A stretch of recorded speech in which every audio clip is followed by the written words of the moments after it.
Le troisième match de préparation des Lyonnaises qui commence à l'instant face à Aston Villa avec Wassa Sangare que l'on retrouve avec plaisir, elle qui était prêtée la saison dernière, défenseur de grande qualité, grand espoir de l'équipe lyonnaise. Ça s'est bien fait, l'excellent mouvement sur le côté droit avec le centre de Corbin Schrader. Oh, la tête à Heidelberg, la première occasion dès les premières secondes de cette rencontre avec un excellent mouvement sur le côté droit. Voilà, ça c'est exactement les phases de jeu qu'on aime, les phases de jeu qu'on veut voir.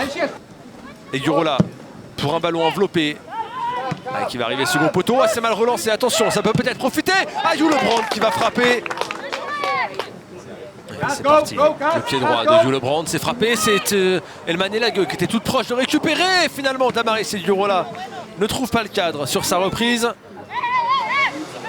Pour frapper ce corner, on va regrouper énormément de joueuses dans la surface de but de Christiane Hendler. Ça va être compliqué pour la gardienne chilienne d'intervenir. Elle va tenter quand même. Oh, et l'ouverture du score sur la première tentative de la part des joueuses d'Aston Villa. Ce corner frappé, second poteau. Et on l'avait dit, vu le nombre de joueuses positionnées à proximité immédiate de la gardienne lyonnaise, ça allait être compliqué d'intervenir. Et ce sont l'ancienne joueuse du Stade de Reims et de Montpellier, Océane Deslandes, qui ouvre le score. Corner parfaitement frappé, on l'a un peu oublié au marquage là. Et Weir qui se sort de la pression, on retrouve Ayou Lebrand, le centre pour la tête de Damaris Yurola. Elle est parfaite cette tête. Et l'égalisation lyonnaise. Il y avait deux joueuses à la réception de ce centre, parfaitement distillé par Ayou Lebrand. Il y avait Damaris Yurola, il y avait Marie-Antoinette Katoto, deux joueuses dont on connaît les qualités aériennes. Et l'OL qui égalise cette équipe de Lyon qui revient dans la partie. Sublime coup de tête. Là, à nouveau chercher à créer quelque chose sur ce côté droit. Le centre de Schrader. Oh, le centre il est bon pour la tête de Salma Paraluelo.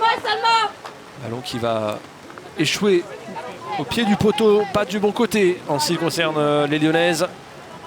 Et Ashley Lorenz qui a pris son éternel poste de latéral droite. Katoto trouvé en appui, ça c'est extrêmement bien fait. C'est Caroline Weir qui peut en profiter pour ensuite décaler Paraluelo. Il y a un décalage qui a été fait et Salma Paraluelo qui va essayer de conclure l'action avec une frappe pied gauche. Lily Johannes conserve, cherche une possibilité. C'est Siro qui va adresser un centre. Oh, il est bon ce centre. La reprise de Caroline Weir qui voit le cadre se dérober. Alors que Caroline Weir a positionné son ballon pour frapper un corner. Il y a le soutien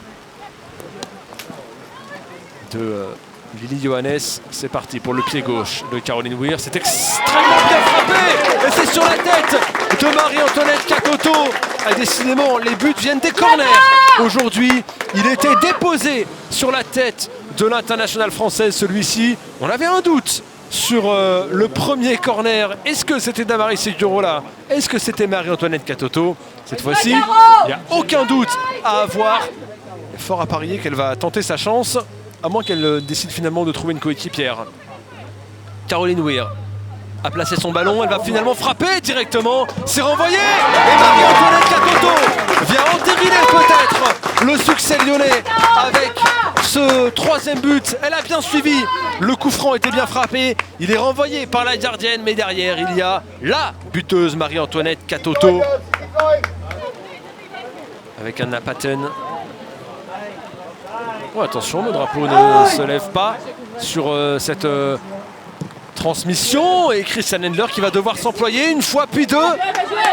Ah, c'est pas terminé, il faut venir faire l'effort là pour défendre sur cette action. On s'est bien replié côté lyonnais. Et sur ce, c'est terminé. Elle est là. La première victoire de la préparation lyonnaise. C'est une victoire 3-1 face à une belle équipe d'Aston Villa qui aura proposé une adversité très intéressante.